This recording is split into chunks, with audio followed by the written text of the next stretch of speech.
Assalamualaikum warahmatullahi wabarakatuh. Hordoftoota keenyaa gaafii ibboo wal gaafannaa gaafii takka takka wal gaafannaa mucaa kana wajjin taan Baay'ee hordofa gaafadhu. hanga dhumaatitti. Ibboo Dhibba. jaarsi mataa moluu mana nyaataa seenee jechuun maal jechuudha? Mee deebina deebisi. Jaarsi mataa muluuti. Deebiin isaa maal?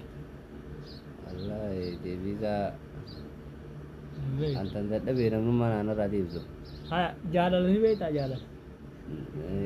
Dhibba hin beekaaji. Mee jaalaltee akkam faasi goota? Akkam faa nama gooti mee? Waggaa jalqaba nama taate. Firoonis naa beekin gafate.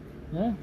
Jaalalti moo gisee dura eegalte eegalaa ta'etiin kalaas gisee dura taakkaa eegaltee bakka akkanumatti waan taatuuf tan taane siyaasa sifti namni